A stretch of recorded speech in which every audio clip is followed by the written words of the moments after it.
Hi, I'm Natalie. I'm founder and director of Natalie Hewitt Events, a UK-based wedding and party planning company, and this is my series, How to Plan a Wedding. I'm going to be interviewing my industry friends to find out how they got into the industry, what's really involved in delivering a wedding, and they're going to share some fantastic advice to help you plan your wedding. Now, these interviews aren't designed to be too long. I want you to be able to listen to them on your commute to work, whilst you're walking the dog, or during your lunch break.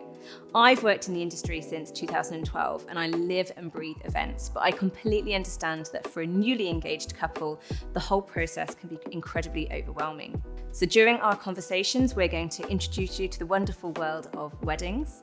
We're going to let you know what to expect when dealing with each supplier category, and we're going to share some fantastic advice to guide you through the process. I'm Natalie Hewitt, and I hope you enjoy the series.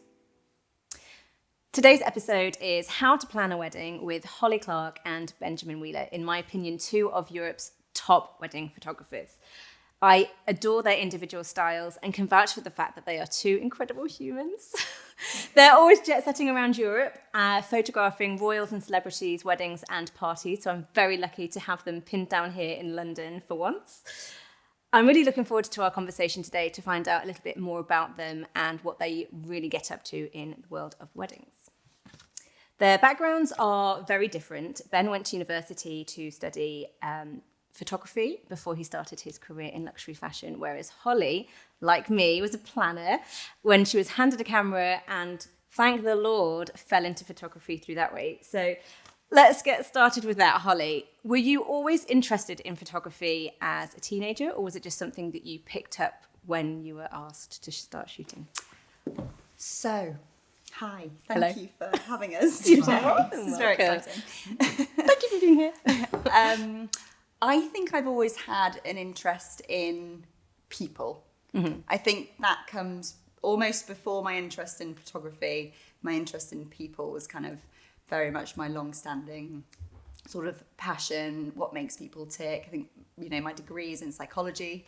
And then after that, I went into the world of planning. So, which I think kind of learnt what makes people tick and then planned events sort of to make them tick, I suppose. Yeah.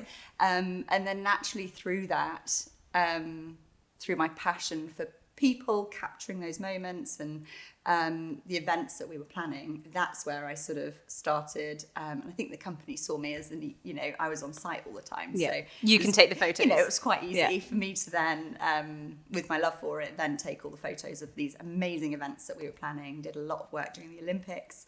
As an in-house photographer for Paralympics GB, through all of that as well. And one thing led to another, really. Clients started sort of realising that I was better at the photography than the planning. Okay, yeah. Which was totally fair enough. Yeah. Me and spreadsheets it's not my forte. So yeah, I just sort of, it was a very natural progression from planning events and then shooting them, and then clients starting to book me, and I sort of found myself in the world of photography, but not the world of wedding photography. Yeah. That came a few Did take years a while. Yeah, there, I think so, and I never saw. I think back then as well, weddings weren't what they are today. They weren't the production. There wasn't sort of the social media and the Instagram, which was propelling weddings into a whole new level, really. Of aesthetics. And so a lot of my work was, gorgeous parties and a few more corporate and brand events, but it wasn't the world of weddings, and I never really saw myself as a wedding photographer until a few years down the line, after I'd sort of taken the plunge and gone solo, and then I shot my first wedding, and I totally fell in love with weddings. And it sort of filled sort of a creative hole in me, which I perhaps wasn't as fulfilled as I wanted to be in what I was shooting at the time. And then when I found the world of weddings, there's a lot of job satisfaction in weddings and being part of someone's special day. So and those sort of heirlooms with families, and there's a lot of responsibility that comes with that in high pressure situations, and a lot of creativity and a lot of beauty. I also really love traveling. So you travel around the world a lot. More than I do.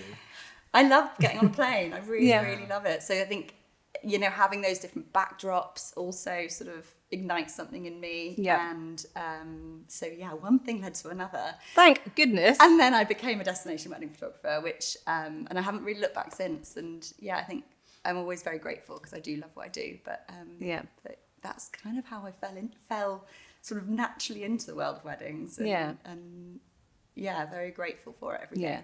And I think you've got a similar story in the fact that you were doing something else, clients started approaching you and then started asking to shoot your weddings. But what were you doing before? So I worked in luxury fashion, I suppose is the right way of framing it. A few kind of fashion houses like Burberry, Net-a-Porter, Mr. Porter. And I was really lucky that just so happened that as I was kind of dabbling in weddings and shooting 2 or 3 a year, that I was very lucky that lots of my future clients turned out to be friends, where I worked in those studios with these people and, you know, very glamorous couples getting married, wearing really beautiful pieces of clothing and understanding how things should be photographed in terms of like dresses and suits and looking for the detail felt really natural. And actually I already found when I was shooting the odd few, kind of like you were, Holly, that I was actually really enjoyed the people side of it as well. And, you know, you turn up on a wedding day and it's the biggest day of their lives, but also you're given the creative freedom that I wasn't necessarily given working in a studio. Yeah. So it actually felt quite natural for me to kind of push myself into weddings a little bit more. And it really started quite slowly with, you know, 5 a year to 10 a year, and then suddenly I was doing 20 a year and as well as a full-time job. So I thought, wow, this is a lot. Maybe I could just do this freelance. So that's when I took the plunge. I think it was 2015 I started my business properly. Yeah. And from there, like Holly, started to travel, started calling myself a destination wedding photographer. However, now it's a real balance between two. So I think like probably 60-40 split UK to Europe. Maybe a little bit further afield, like you and I both shoot a long way away sometimes, and it's quite a lot, but I think we love it and that side of things. And, you know, the travel side of it was a extra that suddenly I hadn't really been out of Europe before shooting destination weddings. And my first destination job was in Indonesia. Oh, wow. And you're just like, I was so lucky, you know, like friends that live in Australia wanted to get married in Bali, and I was like, I'll be there. Okay. I think you have to love to love the world of weddings to be in weddings and do it well. I don't think I could do anything else. No. Yeah. Not I now. love that. Not now. It's very much like part of who we are at this point. I don't know like what the next 10 years holds for both of us, but we all see. Watch and this at the space. moment, like, you know, we're so lucky to do what we do, all of us. You've both built up such incredible brands and you've got a fantastic reputation. You've been both featured in publications like Vogue, Tatler, Brides, just to name a few. Your clientele list is incredible, and the work that you shoot and the events that you get to capture is incredible. Thank you, Natalie. Oh, You're welcome. I'll hang around with you more often. yeah, I know, right? Love But it. no, it's really inspiring, and I love both of your aesthetics. They're very different, and I was really excited when you suggested having a joint conversation today, because I think although you do the same job, you've both got very different looks, you've got very different clientele, and I think you can come to the conversation today giving some really fantastic advice and some stories. So for me, I obviously reach out to a lot of photographers for my clients when we're going to book that, usually quite early on in the planning. For me, we'll book the date and the venue, and then I'll reach out to photographers. Your process, what's involved in getting your first inquiry through to probably delivering the album and sort of thing? Our process is probably quite similar, really, isn't it? Yeah, I think so. It really is. Majority of clients come through planners like yourself, Natalie. And I think once you get the inquiry from a planner, they've already in their head thought, actually, you guys are going to be a really good match for each other, you know, which if there's certain planners who, you know, you very much, you trust them to make that call. Yeah. They know the client really well. They're planning the entire day. Yeah. And they also know us really well. So They're looking at the relationship. they're looking at the relationship, Going they're looking forward, at the type of person you are, they're looking at the style of the wedding that they are having.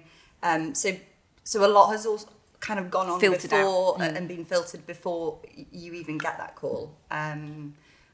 Which for me, and probably you as well, but like, it's super valuable. That I would say I don't probably book too many weddings where it comes directly from the couple, which is, I don't know, it's just how it's happened really, but it's you sort of get the inquiry, and then a lot of the time we don't meet clients before the wedding day as well, which isn't so much. And I know, you know, lots of photographers love to meet the client before. For me, it's not so important, and I've learned along the way to deal with that as well, and build a rapport really quickly with clients on the day, because you have to, you know, they might be really busy, they're traveling around the world, they're hugely busy with work, etc. They trust their planner. They're not too interested almost in meeting us before the weekend, which is as long as we can build a rapport and have a chat before we start shooting, that's kind of the main thing for me. For me, it was mostly that they have an understanding that it's a creative collaboration, which is what I kind of really make quite clear. Yes. That, you know, they trust me to produce the work that they've seen and love. Yeah. And if they don't trust me, and if they want to meet to talk about shot lists, and they want to meet to talk about these are our ideas for pictures, and I want some pictures like this, and they give you too much information, then maybe it's not the right. Actually, I'm not the right photographer for them. So I'm really honest. If you looked at your portfolio, they know what you produce. And it's it's that having that trust, and it's especially trust, it goes two ways, right? It's not just like that I trust that they're going to produce and give me the opportunities to shoot such creative, beautiful imagery and like follow my own aesthetic and vision, but also that they are going to trust me completely. Yeah. And we don't necessarily, like you said, we don't always have to meet beforehand and go through everything. However, a quick chat before on the phone can just be fine. Yeah. So it's not about, you know, interviewing or, you know, scouting hundreds and hundreds of different photographers. I think mostly now, like lots of my couples they say to me, like, I followed you before on social media before I was even engaged or met my partner. Like that is the conversation I have with a lot of my couples, which is lovely. And like that is a kind of, they feel like they've got a base of a relationship before we've even met, which is really sweet. So I'm quite different to you in the way that lots of my couples book direct still.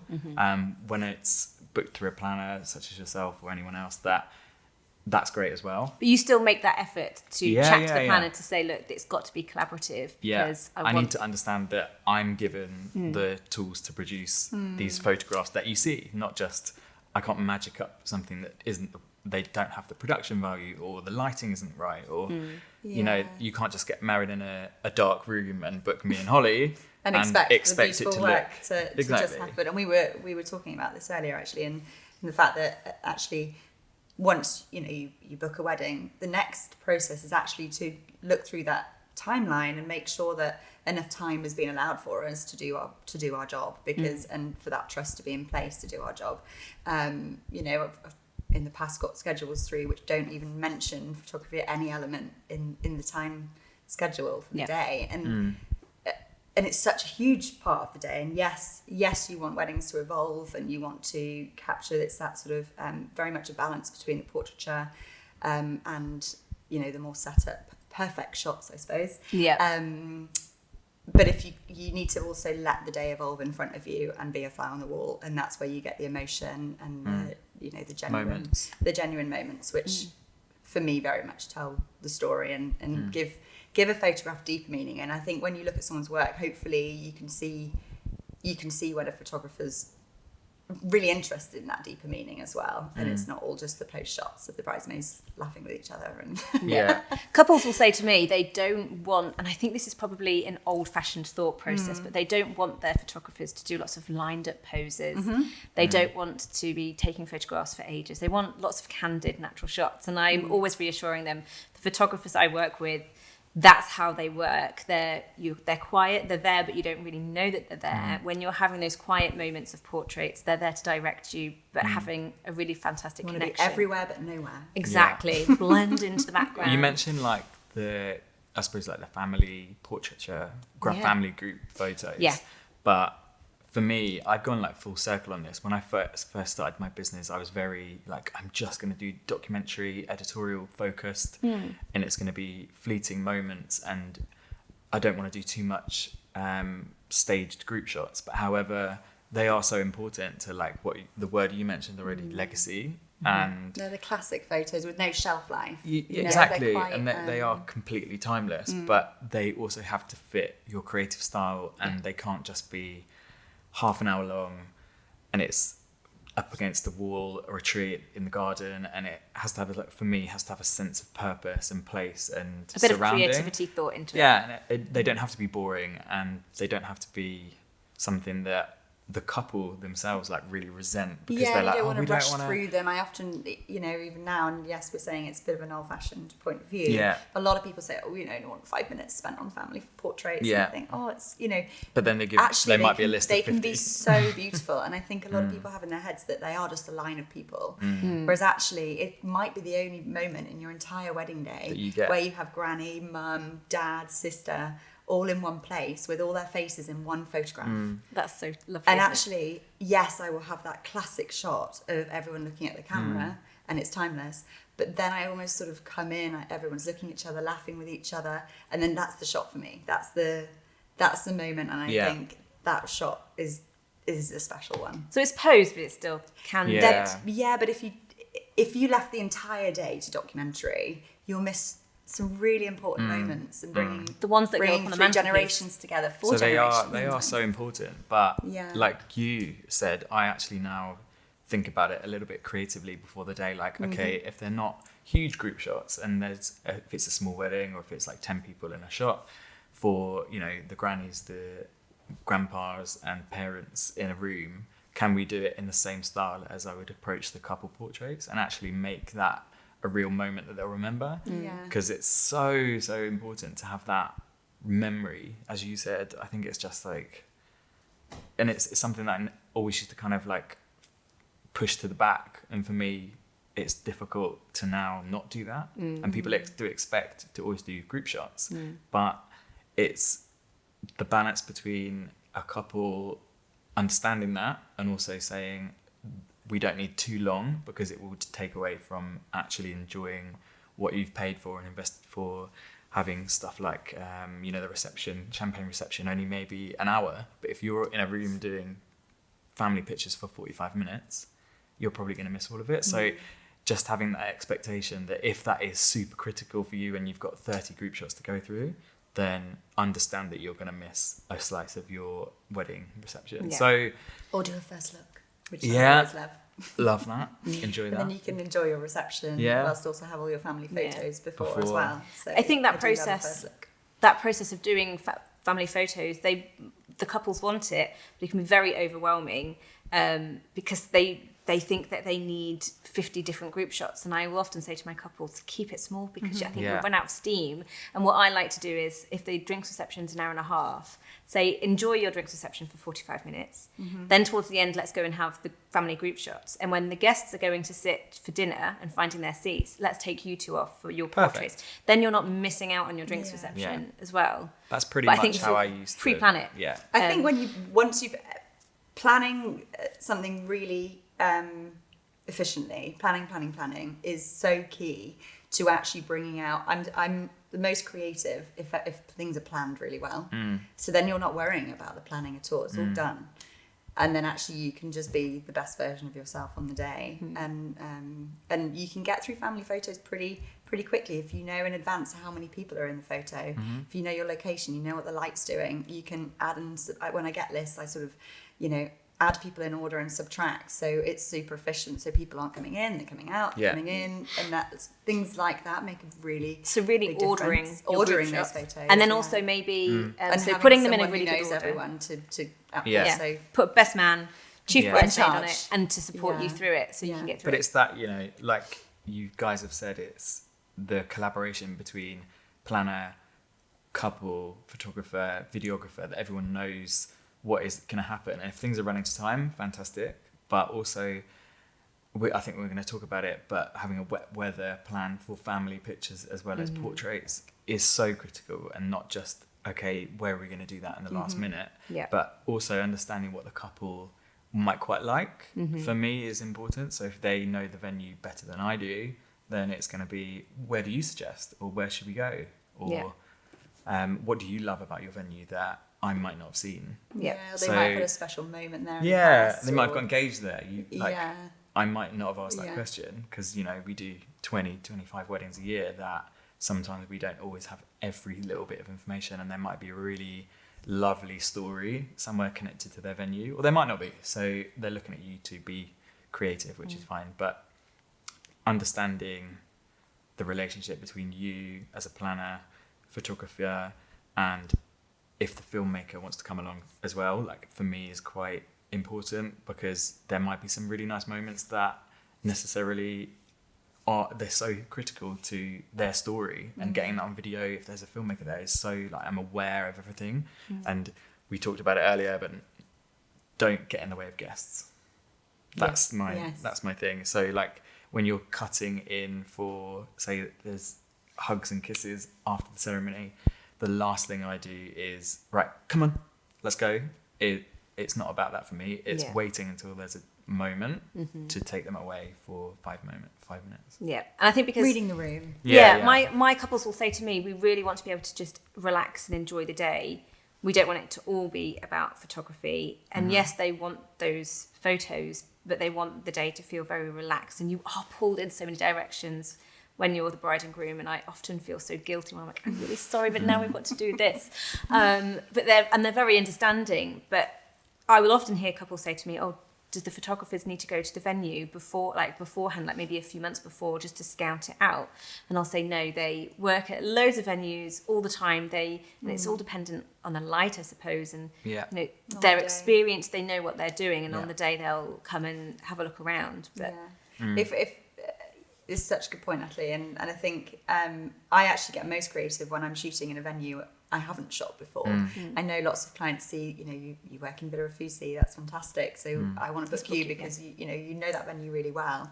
And it does make a difference, and you know those little corners, you know what the light's doing at certain times.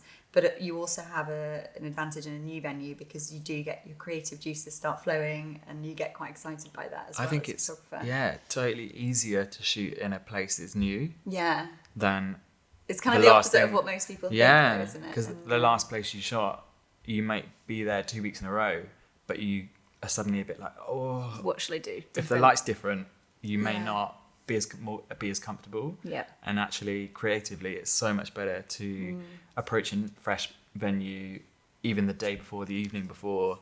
Say if it's a destination job, you'll see what the light is going to be like at 7 p.m. for portraits, perfect. But actually walking into a fresh place is so much more kind of like creatively exciting, because you're looking for light, form, place, sense of location, all those things that, if you're familiar with the place, it might become a little bit boring for photographers. So just there the is balance. a fantastic app as well called Sunseeker. Yeah, I've seen you get that out of weddings often. Yeah, what's the I love that app. Just taking a photo of the sky. Yeah, and you can actually, and it gives you a live view of where it's going to be, where it's the sun, the moment it drops behind that cloud, not cloud, because they will move.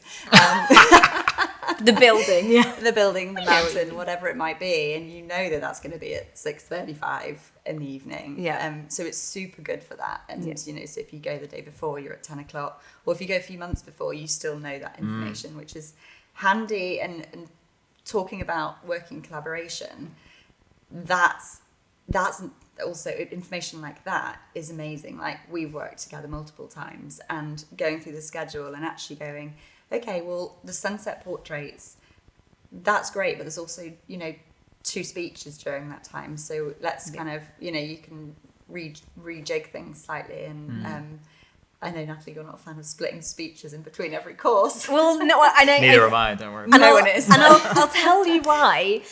First of all, caterers hate it because they're cooking a time-sensitive meal, so they want to focus on that.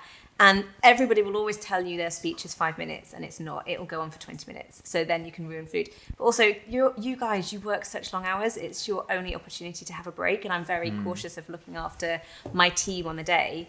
And which is lovely. Yeah. And if you're having speeches all the way through dinner, you don't get that break. And yeah, so and like we've done this so many times that actually, from my point of view, I'm speaking for both of us, but like feeding us is amazing and it's so kind, but I don't need a break. I don't feel like I don't need to sit down at any point, but I just need 5 minutes to eat and digest my food. yes, yeah. And then be able to go again, because it's that kind of basic level of understanding that Fuel. we're going to eat at a sensible time, that we don't miss anything. That is the point. Yeah. So And it's I'm usually not, when other guests are eating. yeah, as well, and isn't it? I think like that is basically one of my like top things that I say to couples before is there'll be an understanding that I'll eat when you eat, just so I don't miss anything. Yeah. Because that's kind of like a basic. Yeah. So just going back to light, because obviously if couples are having an outdoor ceremony, you want to know where the sun's shining so that you're not squinting. You want to be thinking about those sunset shots as well, and even down to lighting on the dance floor as well. There's lots to think about when it comes to light. Yeah, there's interestingly you talk about like lighting during both ends of the day. So for things like ceremony, it tends to be later ceremonies for destination weddings because the light's going to be a little bit softer. But for me, there's things that I suggest to couples, such as don't have all your guests in the sunshine and you in the shade, because it's really difficult to photograph. There are ways around it, but it's not going to look as lovely as if you were all in one light source. Little things like you've planned so long and so hard and it's been so much investment and you've got to the dance floor, but you haven't considered what the light is going to look like. What's the atmosphere going to look like? The energy can really kind of like dictate how your guests react to that. I don't know how you find, but when I find that the production is stepped up a little bit for just it doesn't have to be really complicated, but a dance floor with 2 white hazy lights and a little bit of haze in the room, and the first dance is just beautiful to shoot. And it doesn't have to be that's not high-end production, but No, it's just not purple. it's just not purple, and it's we're talking about skin tone and making things look natural in a dark room. Yeah. So there's a lot to consider, but it doesn't have to be expensive. But yeah, ceremony light for us, I think. And it might be a soft case of just, shifting by 10 minutes and then you've just lost Yeah. that sunshine all over the guests, and it's as easy as that sometimes. But it does make a huge difference to the photos. And that's just going back to being a collaborative effort with the caterers, the florist, that everyone involved in the wedding kind of needs to be aware of all these different elements. So creating a schedule that's really allocating. So bride gets ready in the morning, gets into her dress. I would usually say an hour before she needs to leave for the ceremony, because then she's got time to have those photos with you. And if she is overrunning a little bit, you've got that little bit of fudge factor before she leaves. Yeah, and we're very used to working quickly, but you also don't want, if things are running over, and, makeup artists turned around to me once before and said, just so you know, we're running an hour late. And the only element really that then impacts is the photos, and they're what you've got after the day. So it's a real shame when you hear that. But in the same breath, we're kind of used to it, and so we do know how to work when we've got 5 minutes. You can do it quickly, but it's also like their experience of that moment is... And you don't want it to feel rushed, The worst thing I want it to feel like is it's like purposefully the photography moment. I don't want the bride to be aware that it's on me at any point, or this is her moment for photos. Like I want it to roll really naturally and authentically. Like I will have been there, we probably have been there for an hour already, but if things are rushed and late, we can't make it look like it wasn't rushed, because we're not going to have time for her actually, or for the couple, just to take a breath. Or if the girls are having a glass of champagne, you can really tell when that photo is posed, and it's a sort of a contrived photograph. Whereas if they've actually had 10 minutes to have a drink together and little cheersies, then it's a really nice moment, and it's a really fun memory for them, rather than quick pose to the camera. I think the key thing is to really make sure that you've planned your day out, you've spoken to all of the suppliers, you've given yourself lots of room for slight overruns, because that it's not a live event, it's not dress rehearsal, so things do happen. So take that pressure off yourself, plan your event with those little bits of extra time so that you're relaxed. That helps you to shooting on the day, but share that with all of the suppliers. So when it comes to the drinks reception, the caterers know that actually you've allocated that time for that photo, or after dessert, you've got that moment for sunset shots. So they're not being expected by another supplier to do something else. Yeah. And also, like, what's quite nice is the way I work it in, especially if we're doing a first look with a couple, that could actually lend itself quite nicely to 10 minutes extra of portraits. So you probably do the same. So I slice the day up with getting what I need earlier on before the ceremony. And that is such a nice way of working, which doesn't always happen. You know, like, it's a lot of US clients, they do first looks, not really like a thing in the UK. We don't, do we? don't I really suggest do it to it. my couples, and they're not keen on it. They want the first time to they. the UK. I know. I think the first Selfishly, please do time it. they want to see themselves for the first time when they walk down the aisle. I'm like, Yeah. you could get so Yeah. many, because that's when you've just had your makeup done, so Yeah. you could get your photos done when you're Yeah. looking like top tip. And then also, you know, like you said, you find that time just when guests are taking their seats for dinner, that you take the couple for 20 minutes, and it's a really natural break in the day for them. And they might be changing what they're wearing, they might be doing that kind of before dinner or something. So it's a really nice time to grab some real nice slices of moments. And having a moment just to be with each other. I was going to That's say, the I main think they thing. need that. You know, they've Decompress. actually, at that point, they haven't had a moment, really, just No. the two of them. So it's so nice to be able to take a step away and almost just look back at the party you've created. Listen. And see all these people, all the people you love, all in one place on the same day is amazing. And it doesn't Give them that happen very opportunity to, like, decompress for a moment and look and listen, Enjoy like it, you said, and yeah. enjoy it rather than. Yeah. And it doesn't have to be about photography. For me, it's we go for a nice walk Yeah. in the location, in the venue.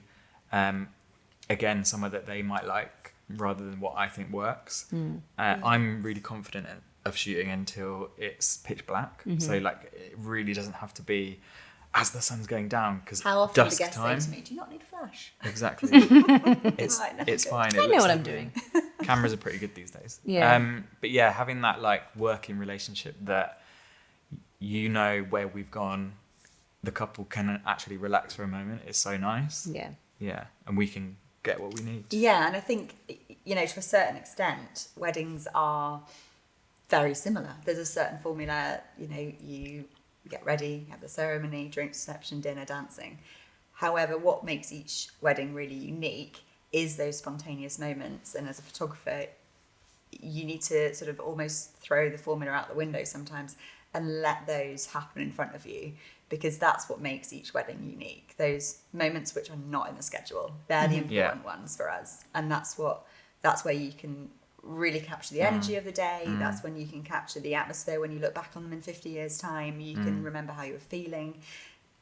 And they're super important. So yes, I know we're talking a lot about the schedule, but it's also about So important. throwing the schedule out sometimes and letting it unfold naturally. Yeah. And you talk And about that's when you energy. get the best photos. Literally what you were saying. So I think one of the best weddings that I've ever photographed, like up there with one of the most memorable for me, was when I didn't actually speak to the couple more than twice the whole day, because they're so focused on, they set the tone in terms of energy, and how they act and how they hold themselves, and the energy that they bring affects how their guests react to the situation. And it's like certain, I hate using the word touch points, but it's every touch point during the day where there's a moment of something happening that photography and videography isn't talked about as, oh, can you capture that? Because there's so much going on that we are obviously focused on capturing the true energy, authentic moments, spirit of the day. All those things are just kind of given to us, and we don't actually need to go and talk to the couple at any point. So some of the best weddings that I've shot of when you barely speak to the couple. Yeah. I think it's Because they're too focused on having a great time. Exactly. And I think so many couples don't do that. They're so worried about watching the clock. yeah. I guess Because they know their schedule. They've been through it for the last 6 months. Yeah, And and I just tell them, detail. don't look at the clock. Now Like, for just Yeah. relax and enjoy it. You've planned this party. Just go with the flow. And I think And in terms of photography, don't think that, oh, we now have photos. yeah, So you don't think, oh, now is the photography time. The photography time is all day. yeah, Like, there's no stop start. It's just focus on it's easier said than done, I know, but focus on having a good time. Yeah. That's the biggest piece of advice for any couple, I think, is focus on just having the time And of their realise lives. that they set the tone right. Yeah. And you'll document that. Yeah. And when we do need subtle direction along the way, we will give it. You know, a lot happens before you've even taken one photograph on a wedding day. You know, if we walk into where the bride's getting ready and the makeup artists are in there's a lot going on. There's, you know, iPhone leads coming out the wall, the suitcases on the floor. I won't take a photograph for at least an hour probably, because I need to make sure the setting is beautiful before I even click the shutter. They haven't booked us based on messy rooms and No. plastic everywhere and suitcases overflowing, and you know, it's a story in itself, but it might not be the shots that they want. Yeah. So, And actually, if you can, I would also always suggest actually having hair and makeup in a different room to where you're putting your dress on. Yeah. Again, just for that very reason, because hair and makeup can take up a lot of space. Yes. Yeah. So lots of nice light, lots of room, and a tidy room. And I mean, you can ask your hotel or you can ask your bridesmaids just to help keep the room tidy. We're not asking the bride to all these jobs on her wedding day. I know there's so much to remember, and I think the whole point for them is to plan it in advance so that on the day, you know, they're the queen, they get looked after, don't they? Yes. Yeah. And not forgetting the groom too, because actually sometimes the groom's portraits for me, you know, again, there's so much emphasis, isn't there, on the dress and the bride, but it's so fun when I do get the opportunity and it's not my team. So that's the day, but what would your one piece of advice be for couples that are looking for a wedding photographer when they're first starting? I love that Ben just looked over at me. do you want to go first? I think consistency is key, because it's quite scary if you go on somebody's, and also everyone can make an Instagram feed look great with like 3 shots from each wedding. So full galleries are also key. And when you're looking through a full gallery, make sure you have this consistency. If there isn't, it's a little bit scary because you book that photographer, but what are you going to get? You're going to get that shot that's, you know, high contrast, wide angle, very documentary style, or are you getting those more sort of portraiture, softer, etc., etc. So I think consistency is key. I always say, you know, if you had 50 photographs in front of you and there were 5 photographers within those mixed up photos, you should be able to put them into 5 different piles. And if you can't, it's scary because you just don't know what you're going to receive at the end of it. So full gallery is definitely definitely important to see, and word of mouth as well, because for me, you want not only your couple to have a fantastic experience on the day in your presence, but you also want the guests to have a fantastic experience. So if a guest has been to a wedding and complimented the photographer, and so if the couple and the planner trust you and will work with you multiple times, that's also a pretty solid green flag.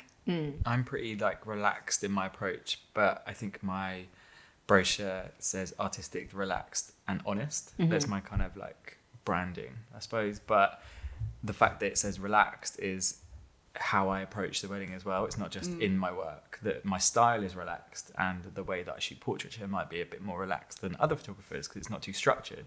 But actually I'm just kind of chilled on the day, and I can have, like, you want to look for a photographer who can arrive into a room of 20 people and not be overwhelmed, and that comes obviously with experience, but also what you were talking about with consistency, that you're only going to get to that point by working more. So if they're looking for a photographer who may not have too many weddings under their belt, that might be a bit of a concern. And thinking about okay, if they are a bit more new to the industry, then that's not necessarily a bad thing. However, can they be okay in a really fast-paced, moving and quite a hectic situation? Or what if they... Or are they used to studios? Are they used to studio instead? Or if they arrive at, say if it's a church wedding, and the person leading the ceremony might turn around and say that photography is not allowed, what do they do in that situation? So, you know, it happens to a lot of experienced photographers that things change on the day, and they have to think really quickly and also have a presence which is, you're the yes man. Obviously you need to be adapt to every situation, but also team player. like understand and read a room. So I think identifying when you're looking for your photographer, if it's really, really important to you, maybe going for a more experienced photographer who will know how to adapt to a very fast-paced Be a environment. swan on the day. No matter what else is going on, they look very calm, even if things are perhaps not as calm behind the scenes and are an hour and a half delayed in terms of the schedule, etc., etc. As long as you're the sort of smiling, happy faced, and that comes with experience. And I think half of our job is not just doing the job, but it's being a people person and reading the room and knowing, how to. Do you bring the energy, or just do you try and keep things calm? And I think that comes. You're very good at that. That's the main thing, right? You are. The main thing that you can say to couples is actually when they're looking for a photographer is, do you have a good rapport, good relationship at the very start? You might not even have to meet for a coffee or a drink beforehand. You might not even have to do anything like an engagement shoot. These things aren't required to have a good relationship, but you can either be just trusted in and they can fully trust their creative team on the day and just turn up having never met each other, which is really, really does work. Like you and I do that a lot, but also understanding that you are going to have a really solid basis of a relationship, that they know how you work, you know what their expectations are, and it just flows on the day, and there's no real stress, there's no questions. I don't have to ask them anything because everything's set and the schedule's ready to go. It's all good. And I say this about my clients, I get to know them so well over the planning process. So when I'm having a consultation, I'll say you're going to work with your planner so closely over the duration of however many months it is. So you've got to pick the right planner, because if I do a really good job for them, they're going to feel calm on the day. And that's my job, is to make sure that they're so rest assured about the planning that on the day it goes well and they can relax. And I think it's the same. If they really do their research, look at the portfolio of work, have a look at the style of photography.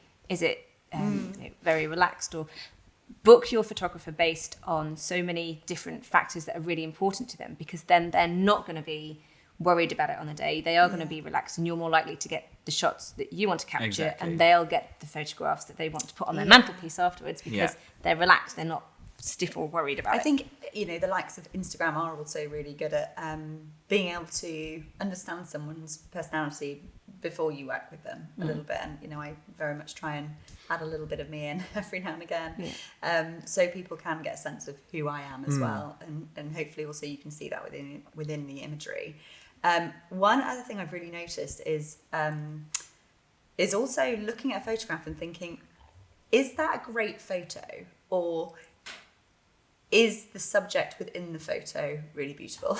Because there's a difference. If there's a beautiful dress and a beautiful bride or beautiful setting, but has the photograph taken into account, the couple might be in front of the photograph, but then can I see that they're in Marrakesh? Can I see that they're in the south of France? Where are they? Like, is it actually a good photo, or am I just looking at something that's really beautiful? And I think that's something to look out for as well.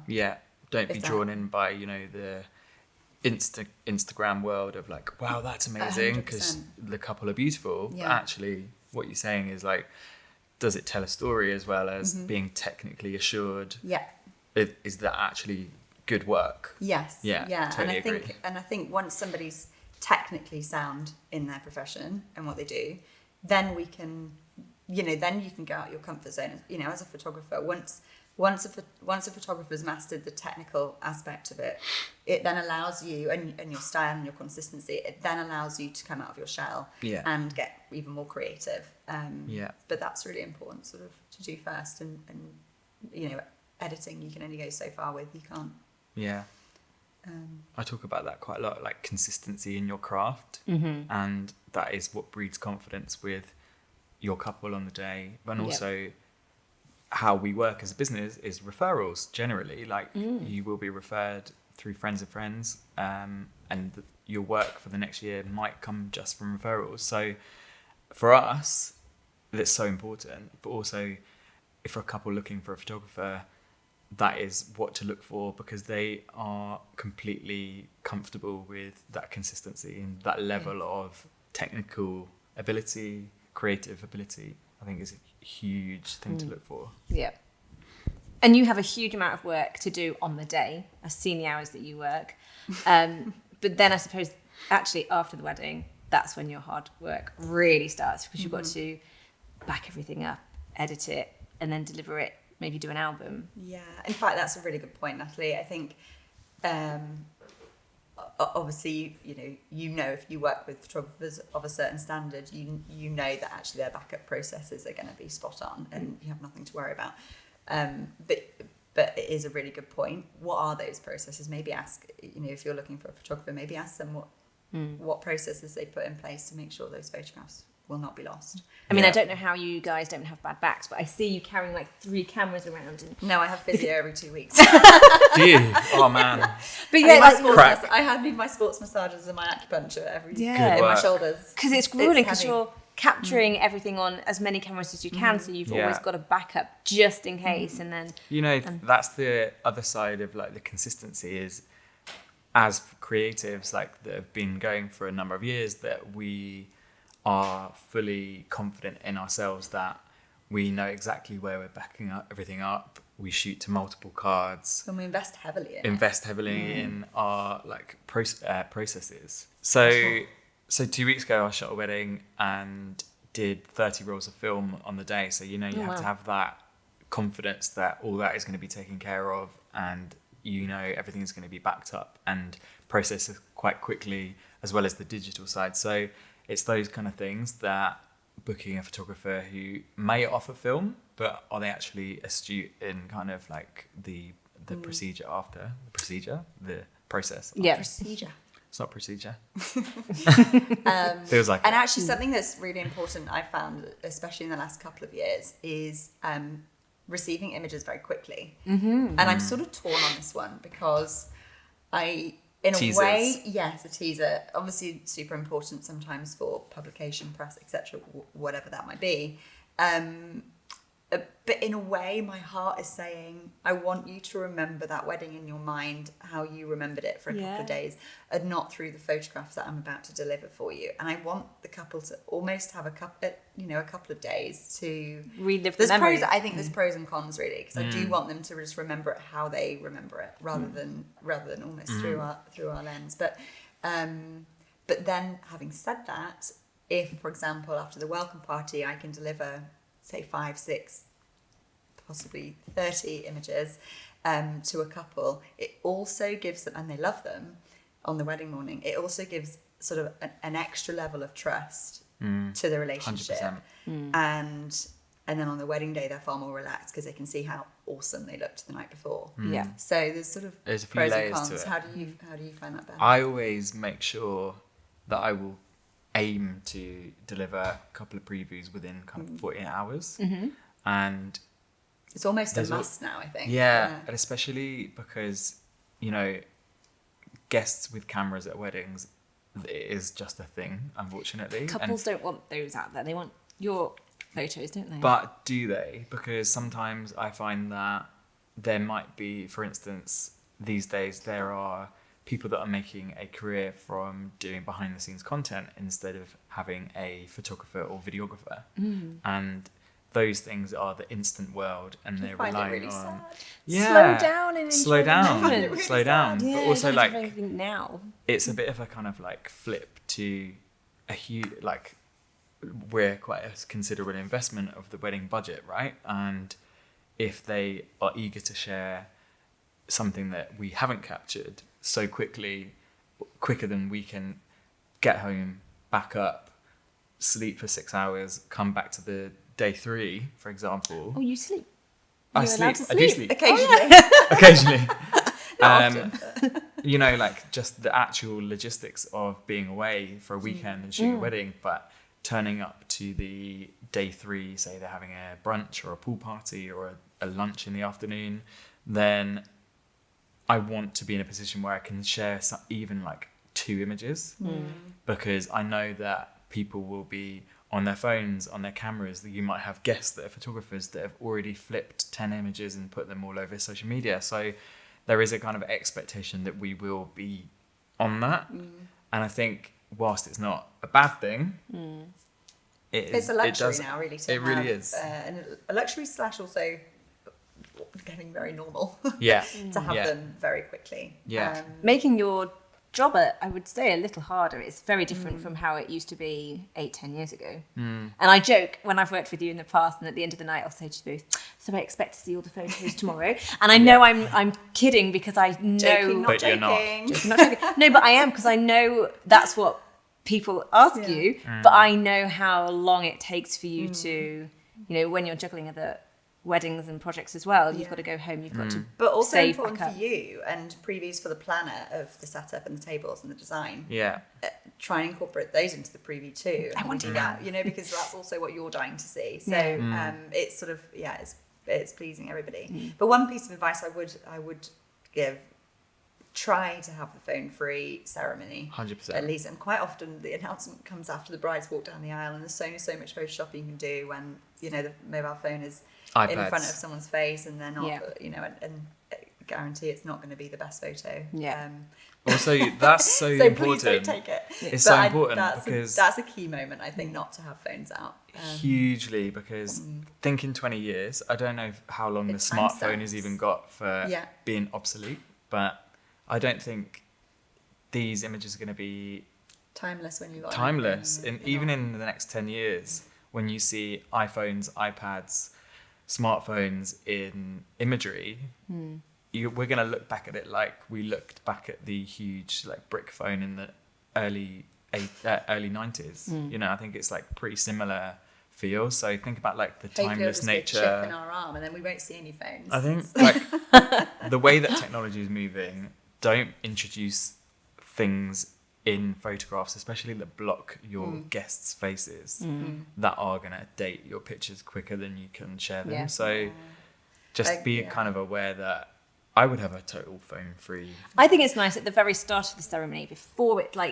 anything's even happened, for an announcement, whether that's you put the best man in charge or the celebrant or whoever's running the ceremony, for them just to say, ladies and gentlemen, please would you pop your phones away, we've got the professional photographers and videographers capturing it, just please enjoy the moment. And people will enjoy it. And then you don't have everybody leaning out the aisle So and ruining that one shot. idea, and I've done this a couple of times with clients, and yes, it's a lot more work on our side, but I love it. It was actually a total ban on mobiles over I think it was about a 6-day wedding. Oh, dream. And I had 4 shooters on my team, plus I had 2 on-site editors.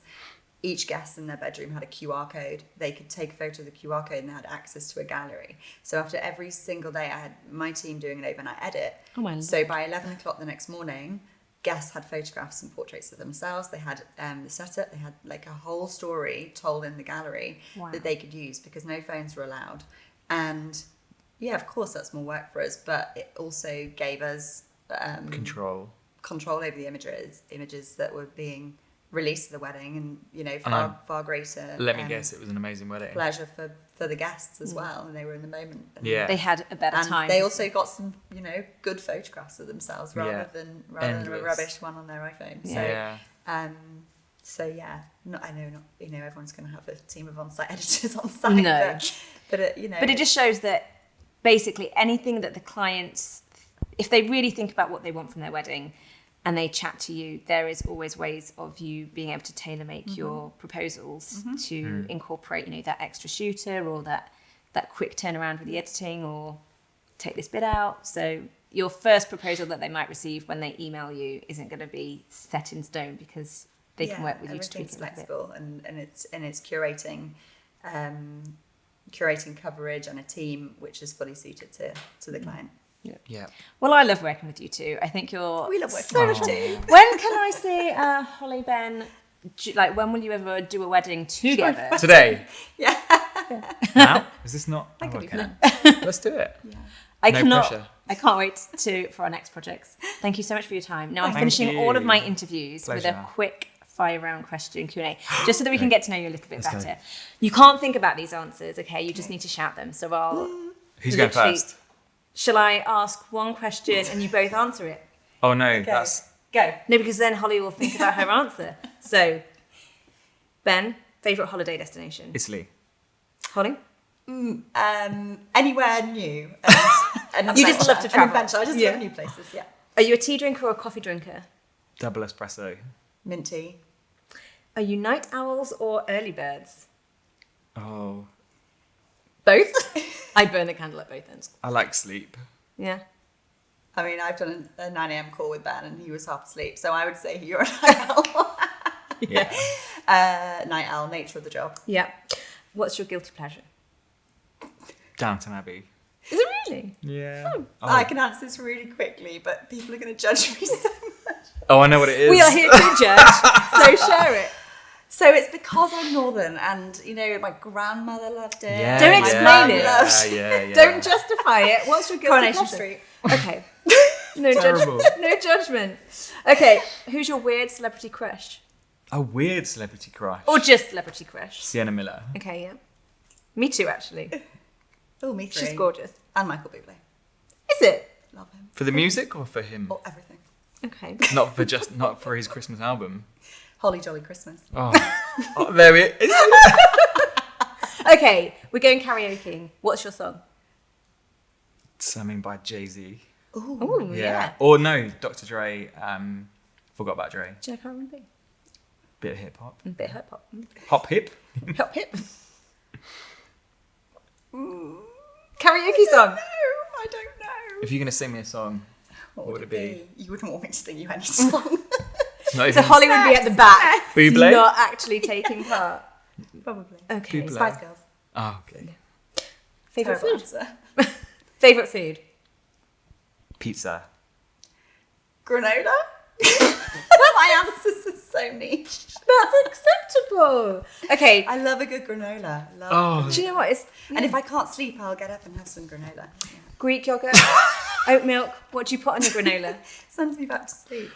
I put Greek yogurt, blueberries. Wait, if You made me granola actually the morning I? after Did I? Fantasia. Yeah. Didn't There go we well because go. I was hungover. Good granola. I often Hungover. home make my granola as well. I just hungover needs some kind of like Granola, carbs, perfect. she goes to granola. No, you gave me granola when I was hungover and it did not go You're down well. wild.